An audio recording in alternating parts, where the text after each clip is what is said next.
எல்லோருக்கும் வணக்கம் நண்பர்களே. நம்ம நிஃப்டிக்கு டைமே சரியில்லைங்க நண்பர்களே. வெறும் 46 பாயிண்ட் இன்னைக்கு ஏறி இருக்கான். இவன்லாம் 26,000க்கு பக்கத்துல வந்திருக்க வேண்டிய நிஃப்டி வெறும் 53 பாயிண்ட்டுக்கு ஆடிக்கிட்டு இருக்கான். உலக மார்க்கெட்டுகள்லாம் எடுத்து பார்த்தீங்கன்னு வச்சுங்களேன், கொரியா, ஜப்பானு, அமெரிக்கான்னு எல்லாம் ஏறிட்டான். நம்மால் 24,000த்துல உட்கார்ந்துகிட்டு இருக்கு. அவனுங்கெல்லாம் பைபாஸ் பண்ணி மார்க்கெட்டை ஏத்தி விட்டுட்டாங்க. நம்ம மார்க்கெட் வந்து குப்புற கவுந்து கிடக்கு. யாருப்பா நீங்க? ஏன் நிஃப்டி மட்டும் விட்டுட்டு மத்ததை ஏத்தி விட்டுருக்கீங்கன்னா, அது வேற யாரும் இல்ல, ஃபாரினர்ஸ் தான். ஃபாரினர்ஸ் வந்து பணத்தை போடாம தான் நம்மளுடைய மார்க்கெட் என்பது ஏறாம இருக்கு. ஸோ தற்போதைக்கு நம்மளுடைய நிஃப்டிக்கு நேரமே சரியில்லை. கரெக்டா இருந்திருந்தா கும்பலோட கும்பலா சேர்ந்திருந்து நம்ம ஆளுகளும் புதிய உச்சமாக 26,000 27,000 மிக எளிதா போயிருந்திருப்பாங்க. ஸோ நிஃப்டி மேல் நோக்கி ஏறாதனால பல ட்ரேடர்கள் வந்து இன்னுமே லாஸ்ல தான் இருக்காங்க. ஆனா ஒரு மிக முக்கியமான விஷயம், சில ட்ரேடர்கள் வந்து ஒரு முக்கியமான விஷயத்த பண்ணிட்டா அவங்களுக்கு நஷ்டமே வராது அப்படின்ற மாதிரி தான் பல பேர்த்துக்கு புரிதல். என்ன ஒரு விஷயம்? என்ன ஷேர் மார்க்கெட்லயே பணம் போடாம இருக்கணுமா? அப்பதான் நஷ்டம் வராதா அப்படின்னா அது ஒரு ரீசன் தான். அதாவது ஷேர் மார்க்கெட்ல பணம் போட்டு ட்ரேட் பண்ணக்கூடிய ட்ரேடர்கள் வந்து கேபிட்டல் அப்படின்றது வச்சுக்குவாங்க. 1,00,000 ரூபாய் அப்படின்றது மார்க்கெட்டுக்குள்ள பணம் எடுத்துட்டு வர்றாங்க. ஸ்டாப் லாஸ் வந்து பாத்தீங்கன்னா குறைஞ்சது ஒரு ட்ரேடுக்கு வந்து 2% ஸ்டாப் லாஸ் என்பது வைப்பாங்க. அதுக்கு மேல வச்சா அப்புறம் கும்பாதான். அப்ப ரொம்ப மோசமான சம்பவம் நடந்ததுன்னா இவங்களுக்கு மொத்தமா லாஸ் ஆகிறது வெறும் 2,000 ரூபாய் தான். இந்த 2,000த்தையும் வேற யாராவது கொடுத்துட்டாங்கன்னு வச்சுங்களேன், அப்ப அவங்களுக்கு லாஸே கிடையாது. போட்ட பணம் என்னைக்குமே அப்படியே இருந்துகிட்டே இருக்கும் ட்ரேடர்களுக்கு. இந்த 2,000 ரூபாய் கொண்டு போய் வீட்டம்மாயிட்ட கேட்கறேன்னு வச்சுங்க, 1,00,000 ரூபாய் என்னோட பணம், உன்னுடைய பணம் 2,000 ரூபாய் தான். வந்தா உனக்கு அதிகமா தரேன், இல்லைன்னா உனக்கு பணம் அவ்வளவுதான். ஏன் 1,00,000 அப்படியே இருக்குன்னு சொன்னோம்னு வச்சுங்களேன், தொடப்பக்கட்டை எடுத்து அடிப்பாங்க. அதனாலதான் இப்ப இந்த 1,00,000 ரூபாய் அப்படின்றது நம்ம கேபிட்டல். இந்த 2,000 ரூபாய் வேற யாராவது சப்ளை பண்ணா என்ன, இந்த 1,00,000 ரூபாயே நம்மளுக்கு சப்ளை பண்ணா என்ன, அதுக்கு மேலதான் நம்ம லாஸ் பண்ண போறது இல்லையே அப்படின்றது ட்ரேடர்களுடைய மனோபாவம். சோ இப்படி யோசிச்சு பாருங்க, இந்த 1,00,000 ரூபாய் அப்படின்றது வந்து ஏதாவது ஒரு கவர்மெண்ட் பாண்டு என்பதை வாங்கி கொண்டாலோ அல்லது ஏதாவது ஒரு ரைட்ஸ் இன்விட்ஸ் போன்றதுகளை வாங்கினாவோ ஒரு ஆவரேஜாக ஒரு 8% வட்டி என்பது தர்றாங்க. ஒரு ஆவரேஜ், அதுக்கு குறைவாகவும் இருக்கலாம் அதிகமாகவும் இருக்கலாம், பட் 8% வட்டி ஒரு வருஷத்துக்கு தராங்கன்னு வச்சுங்க. அப்போ 1,00,000 ரூபாய்க்கு எவ்வளவு பணமாச்சு? 8,000 ரூபாய் என்பது ஒரு வருஷத்துக்கு ஃப்ரீயாக வரக்கூடிய ஒரு பணம். அப்ப பல்வேறு ட்ரேடர்கள் என்ன பண்ணுவாங்க, 1,00,000 ரூபாய்க்கு பாண்டை வாங்கிட்டு அதைய பிளட்ஜ் பண்ணிட்டு அதுல இன்ட்ராடே புரோக்கர் வந்து லிமிட் கொடுக்குறாங்கன்னா அது வட்டி இல்லாம கிடைக்குது ஒரு நாளைக்கு இன்ட்ராடேனுடைய லிமிட் மட்டும். அப்ப 2,000 ரூபாய் அவங்க ஒரு ட்ரேடுக்கு ரிஸ்க் எடுக்கிற மாதிரி இருந்தா மொத்தம் எத்தனை ட்ரேடு ஒரு வருஷத்துல பண்ணலாம்? 4 ட்ரேடு பண்ணலாம். ஒரே நாள்ல 4 ட்ரேடையும் பண்ணி 8,000 ரூபாய் லாஸ் பண்ணிட்டு அப்புறம் கையை கட்டிட்டு சும்மா உட்காந்துருக்கணும். ஏன்னா இந்த 8,000 ரூபாய் திரும்பி வர்றதுக்கு ஒரு வருஷம் ஆகும்.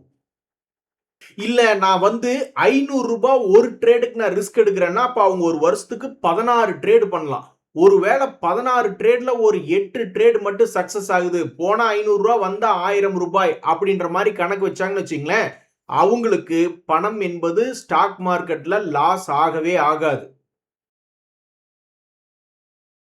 சோ இத செஞ்ச ட்ரேடர்களுக்கு நஷ்டமே வராது அப்படின்னா ஒரே ஒரு விஷயம், அவங்களுடைய பணத்தை கொண்டு போய் ஹையர் அலோகேஷன் பாண்டுகள்ல வச்சிடணும் அல்லது ஏதாவது ஒரு இன்ட்ரெஸ்ட் தரக்கூடிய ஒரு இன்ஸ்ட்ருமெண்ட்ல வச்சிடணும்.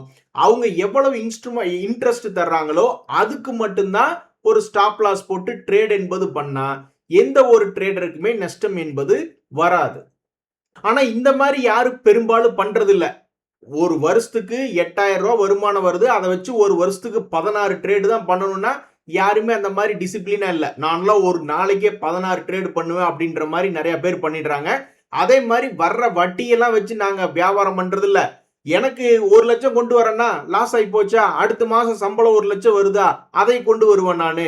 இந்த மாதிரியான ஒரு மனநிலைமையில தான் நிறைய பேர் இருக்காங்க. அதனாலதான் சில பேர்த்துக்கு லாபம் வருது, பல பேர்த்துக்கு நஷ்டம் வருது. நஷ்டமே வரக்கூடாத ஒரு ட்ரேடருக்குன்னா இது மாதிரி ஒரு வேற ஒரு ஐடியா என்பது யார்கிட்டயுமே கிடையாது. இல்லைன்னா முதல்ல பேசின மாதிரி வீட்டம்மா தான் படம் தரணும்.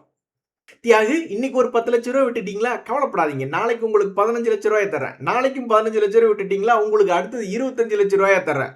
ஆனா நான் சத்தியமா சொல்றேன் பாருங்க, கனவுல கூட இந்த மாதிரி நடக்காது. அடி வேணா கிடைக்குமே ஒழிஞ்சு இப்படி பணம் யாரும் தரமாட்டாங்க. ஸோ இதை தவிர்த்து வேற ஏதாவது ஒரு ஐடியா யாராவது சொல்லிட்டீங்கன்னா அவங்க உண்மையிலேயே பெரிய கிங்கு தான். இதை செஞ்சா ட்ரேடருக்கு நஷ்டமே வராதுன்னா ஒரே ஒரு ஐடியா பல பேர்த்துக்கு என்ன இருக்குன்னா அவங்களுடைய ஃபைனான்சியல் போர்ட்ஃபோலியோல அலோகேஷன் என்பது பாண்டுகளில் தான் இருக்கணும். அதை வச்சு அந்த லிமிட்டை வச்சு ட்ரேட் பண்ணும் பொழுது வரக்கூடிய வட்டிக்கு மட்டும்தான் ரிஸ்க் எடுக்கணும் அப்படின்றது ஒண்ணுதான் இருக்கிறதுலே ஒரு ட்ரேடருக்கு நஷ்டமே வராத ஒரு வழியாக தற்போது இருக்கு. இது ட்ரேடர்களுக்கு. ஒரு முதலீட்டாளரை ஒரு முறை நான் சந்திச்சிருந்தேன். என்னங்க உங்களுக்கு லாஸ் வர்றதை பத்தி எல்லாம் உங்களுக்கு கவலை இல்லையா அப்படின்னு கேட்டப்ப எனக்கு கவலையே கிடையாதுங்க, எனக்கு லாஸே வராதுங்க. ஏன்னா நான் வாங்கின ஷேரையும் மறந்துடுவேன், என்ன ரேட்டுக்கு வாங்கினதையும் மறந்துடுவேன். அதை தூக்கி என்னுடைய குழந்தைகளுக்கு பேர குழந்தைகளுக்குன்னு போட்டுட்டு போயிட்டே இருக்கேன். அதனால நான் ஃப்ரீயா இருக்கக்கூடிய பணத்தை தான் நான் இன்வெஸ்ட்மெண்ட் பண்ணியிருக்கேன். வந்தா வருது வராட்டி போகுது, நான் வாங்கினதையே மறந்துடுறேன் அப்படின்ற மாதிரி அவர் ஒரு ஐடியால உட்கார்ந்திருந்தாரு. நண்பர்களே, சமீபத்தில் பல்வேறு ஸ்டாக்குகள் கீழே சரிந்து கிடக்கின்றன. அவன்லாம் என்ன காரணத்தினால சரிவடைஞ்சு எடுத்திருக்கான்? லாபம் செய்யக்கூடிய ஷேர்ஸ் தான், ஆனாலும் மார்க்கெட்ல டிமாண்ட் இல்லைன்னு சொல்லி கீழே விழுந்திருக்கானா அப்படின்றதெல்லாம் எடுத்து எடுத்து பார்க்கணும்.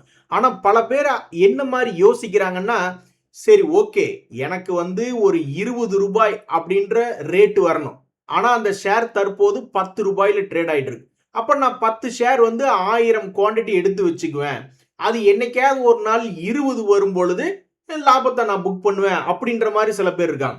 இன்னும் சில பேர் எப்படி இருக்காங்கன்னா 100 ரூபாய்க்கு பக்கத்துல ட்ரேட் ஆகக்கூடிய ஒரு 70 ரூபா 60 ரூபா ஷேர்களை அதே மாதிரி குவான்டிட்டியை வந்து ரவுண்ட் பண்றாங்க. நான் ஒரு 1000 ஷேரா எடுத்து வச்சுக்கிறேன், அது என்னைக்கு 100 ரூபாய் அப்படின்ற ரவுண்டா வருதோ அப்ப நான் கொடுத்துக்கிறேன் அப்படின்ற மாதிரி பிளான் பண்றவங்க எல்லாம் நிறைய இருக்காங்க. ஸோ 20 ரூபாய்க்கு கீழே இருக்கக்கூடிய பங்குகள் 50 கீழே, 100க்கு கீழே, 500க்கு கீழே, 1000க்கு கீழேன்னு எடுத்துட்டு அது என்னைக்கு ரவுண்ட் நம்பர் வருதோ அப்ப நம்ம கொடுத்துறணும் அப்படின்ற மாதிரி சில பேர் இருக்காங்க.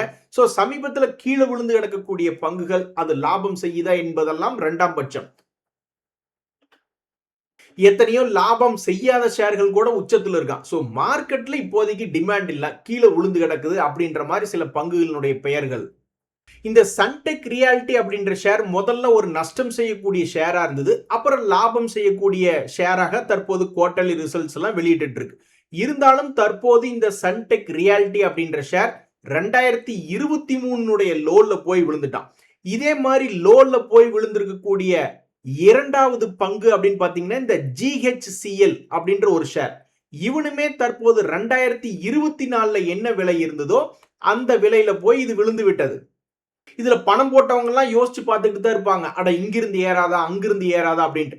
RSI டைவர்ஜென்ஸ் அப்படின்ற இண்டிகேட்டருடைய செய்தியுமே அட அவன் வந்து இங்கிருந்து ஏற மாட்டானா, இங்கிருந்து ஏற மாட்டானா, இங்கிருந்து ஏற மாட்டான்லாம் யோசிச்சு பாக்குது. அது முதல் தடவை 2026 ஸ்டார்டிங்லயே அது ஒரு ஃபெயிலியர். ஏப்ரல் மாசத்துல சிறிதளவு ஏறினாலும் மறுபடியும் கீழே விழுந்துடுச்சு. மறுபடியும் இப்ப ஜூன் மாசத்துல இந்த RSI இண்டிகேட்டர் அப்படின்ற தகவல் என்ன சொல்லியிருக்கு, RSI டைவர்ஜென்ஸ் இண்டிகேட்டர் என்பது மறுபடியும் இவங்க இது ஏறுவானா இல்லையா அப்படின்ற மாதிரி அதனுடைய சிக்னல் இருக்கு. ஆனா ஸ்டாக் மார்க்கெட்ல எத்தனை சிக்னல்கள் விழுந்தாலும் சில நேரங்கள்ல மார்க்கெட் சப்போர்ட் இல்லை என்றால் பல பங்குகள் ஏறுவது இல்லை. அடுத்தது இந்த சிசி அவென்யூ அப்படின்ற பங்கு. இந்த பங்குமே ஒரு கட்டத்துல 35 ரூபாய் இருந்ததெல்லாம் இப்ப மறுபடியும் 2023 லோ பிரைஸ்க்கு வந்துருந்துச்சு. அடே எஃப்ஐஐஸ், இன்னும் எத்தனை வருஷம் லோக்கு நாங்க போகணும்? 1990 லோக்கு வேணா நாங்க போயிட்டுமா, அப்புறம் வேணா நீங்க வந்து வாங்கிக்கிறீங்களா? சோ இது போன்ற விலை குறைந்த பங்குகளிலுமே பல பேர் ஸ்ட்ராட்டஜி வச்சிருப்பாங்க. சரி ஓகே, 1000 பங்குகள் என்பது 20 ரூபாய்க்கு என்னைக்காவது வரும்பொழுது கொடுத்து விட்டுறணும், அப்ப குவான்டிட்டி ரவுண்ட் பண்ணணும், பிரைஸ் ரவுண்ட் பண்ணணும் அப்படின்ற மாதிரி 20 ரூபா பங்கு இது என்னைக்காவது வரணும் அப்படின்னு சொல்லிட்டு 1000 குவான்டிட்டி எடுத்து வைக்கிறவங்க எல்லாருக்குமே வந்து சமீபத்துல ஏமாற்றம் என்பதாகத்தான் இருக்கு. சோ இந்த பங்குலையுமே சமீபத்துல RSI டைவர்ஜென்ஸ் என்பதெல்லாம் ஒருவேளை மேல வருமோ அப்படின்ற ஒரு அக்குமுலேஷன் பாயிண்ட்ல சம் இண்டிகேட்டர்ஸ் என்பது சமீபத்தில் இருந்தது. அந்த 2 முறையுமே தற்போது வரைக்கும் எதுவும் பெருசா ரிசல்ட் என்பது வரல. இந்த டாபூர் அப்படின்ற ஷேருமே பெரிய புகழ் பெற்ற ஒரு ஷேர் தான். அவன் என்னடான்னா அவனும் வந்து ஆல்மோஸ்ட் 2023 லோ பக்கத்துல போய் சுத்திக்கிட்டு இருக்கு. அயனாக்ஸ் விண்ட் அப்படின்ற ஷேர், என்னப்பா எல்லாம் இப்படி சகட்டு மேனிக்கு சரிஞ்சு கிடக்குறீங்க? அட ஒரு காலத்துல நீங்க ஏறாம 2010 இருந்தே இப்படி ஒரே லைனா இருந்தீங்கன்னா யாருக்குமே தொந்தரவு கிடையாது. மேல எத்தனை பேர் போய் மாட்டி இருப்பாங்க, அவங்க எல்லாம் நீ என்னைக்குதான் தப்பிச்சு வர்றது? கடைசியாக இன்னும் ஒரு 3 பிரபலமான ஷேர்ஸ் தற்போது கீழே வந்து விழுந்திருக்கக்கூடிய ஷேர்ஸ் அப்படின்றதுல இந்த ப்ளூ ஸ்டார்கோ அப்படின்ற ஷேர் ஒரு 2-3 வருடமாக குறிப்பிட்ட லோவையும் குறிப்பிட்ட ஹையையும் எடுத்துக்கிட்டு இருந்தான்.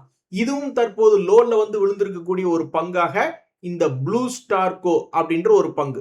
மேலும் ஒரு பிரபலமான பங்கு சக்தி பம்ப் எல்லாம் ஒரு காலத்துல மிக பிரபலமான பங்கு. எந்த மாதிரி நியூஸ்ல வரும்னா தொடர்ந்து மல்டி இயர் ஹை தாண்டியது அப்படின்ற நியூஸ்ல வந்துகிட்டு இருக்கும்.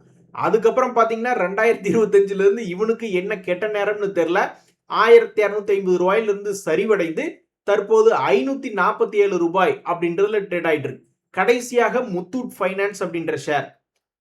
ஸோ இந்த ஃபைனான்ஸ் ஷேர்கள் பெரும்பாலும் ரேலி தான் கொடுத்துருந்தாங்க. இவனு ரேலி தான் கொடுத்துருந்தான். ஏனோ தெரியல இந்த 2026 இருந்து இவனுக்கு பெரிய அளவுல ஒரு முன்னேற்றம் என்பது வரல. இவனுடைய ஏற்றம் இறக்கம் என்பதெல்லாமே கீழே குமிஞ்சு பாருங்க அப்படின்ற மாதிரி கீழ் நோக்கியே தான் இவனுடைய ட்ரெண்ட் சமீபத்தில் இருக்கு. இவனுக்கு ஒரு நல்ல காலம் எப்ப பிறக்கும் அப்படின்றது தெரியல. ஸோ பல ஷேர் ஹோல்டர்ஸ் இது போன்ற பங்குகள்ல கீழே வந்து விழுந்ததுக்கு அப்புறம் எப்படா திரும்பி ஏறும் அப்படின்னு பார்த்துக்கிட்டு இருக்காங்க. ஹலோ எக்ஸ்கியூஸ் மீ தியாகு, இது போன்ற பங்குகள்ல நாங்களும் தான் இருக்கோம், நாங்களும் மேல பாருங்க அப்படின்ற மாதிரி மேல பார்த்த மணிக்கு தான் இருக்கோம். ஏன்னா நம்ம நிறைய பங்குகளுடைய பெயர்ல சொன்னதுனால எப்படி ஏதாவது ஒருத்தர் வீடியோ பார்க்கக்கூடியவங்க ஹலோ அந்த லிஸ்ட்ல நாங்களும் தான் இருக்கோம் அப்படின்ற மாதிரி இருப்பாங்க. இதுதாங்க நண்பர்களே சமீபத்துல கீழே வந்து விழுந்து கிடக்கக்கூடிய சில பங்குகளினுடைய செய்தி.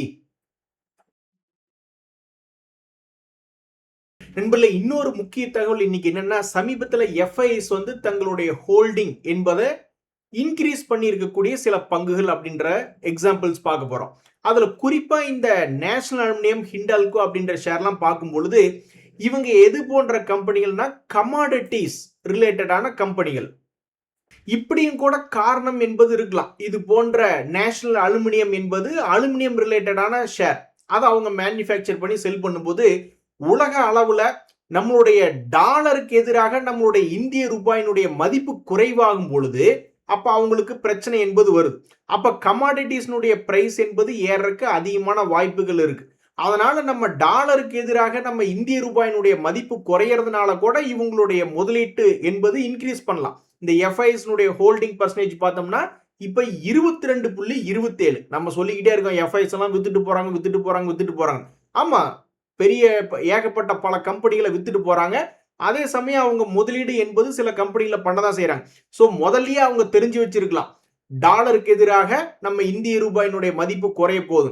அதனால முதல்ல இருந்தே அவங்களுடைய ஹோல்டிங் பர்சன்டேஜ் என்பதை இன்க்ரீஸ் கூட பண்ணிட்டு வந்திருக்கலாம்.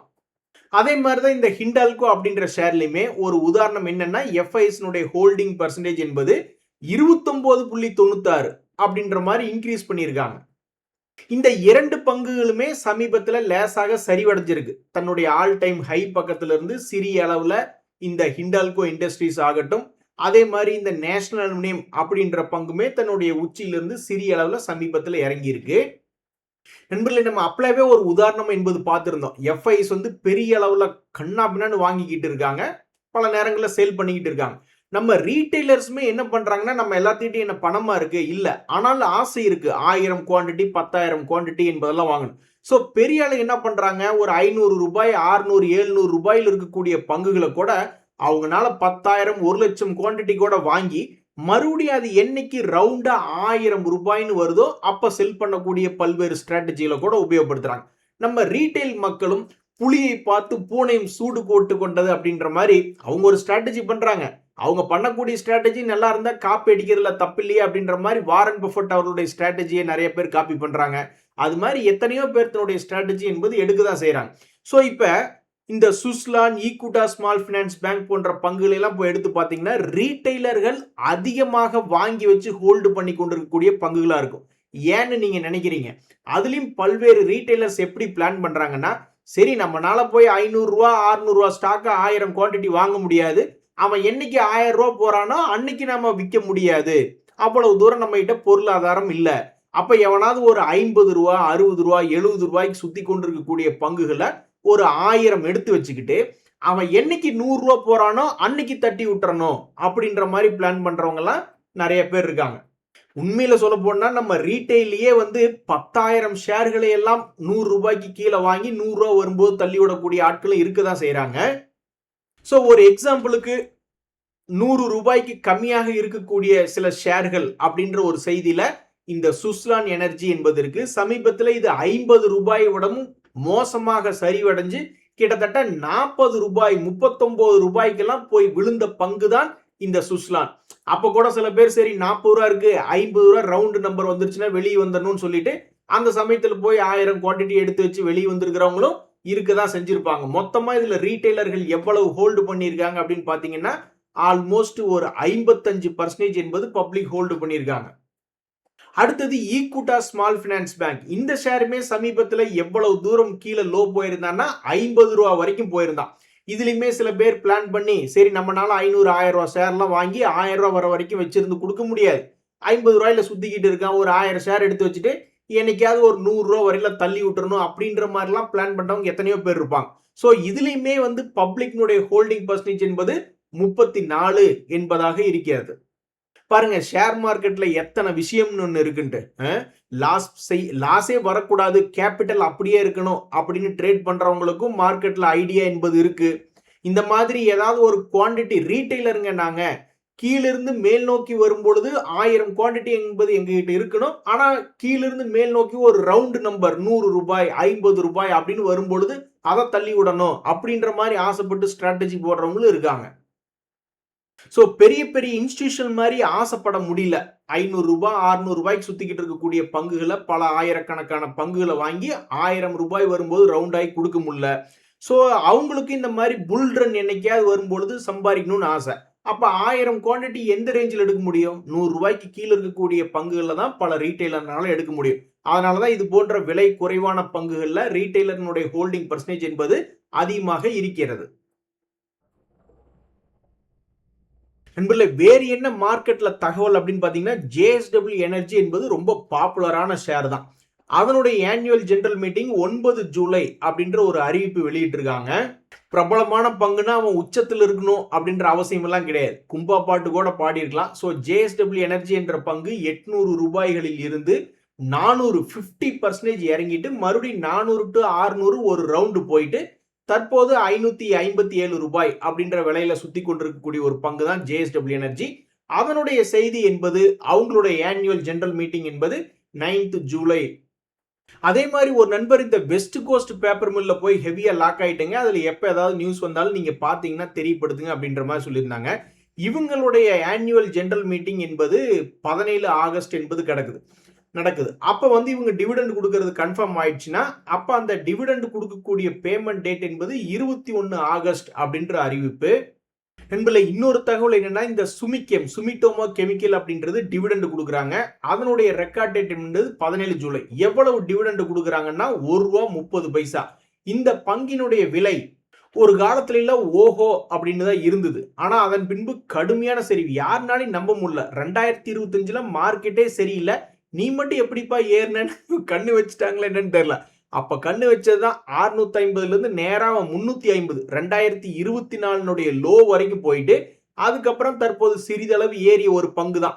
ஸோ டிவிடெண்ட் கொடுக்கக்கூடிய பங்குகள்னாவே கொஞ்சம் குவாலிட்டியா அல்லது வாலட்டிலிட்டியாகவும் இருக்கக்கூடிய பங்குகள் என்பதற்கு இந்த சுமிட்டோமோ கெமிக்கல் ஒரு உதாரணம். சரி நண்பர்களே, நம்ம ஃபர்ஸ்ட் ஸ்லைட்ல பேசின மாதிரி ட்ரேடர்களுக்கு இதை விட நஷ்டமே வராத ஒரு புரிதல் உங்களுக்கு இருக்கு அப்படின்னா அது என்ன அப்படின்றத தெரியப்படுத்துங்க. இன்றைய தகவல் அனைத்து உங்களுக்கு உதவி எனக்கு மகிழ்ச்சி தான். ரொம்ப நன்றி, வணக்கம்.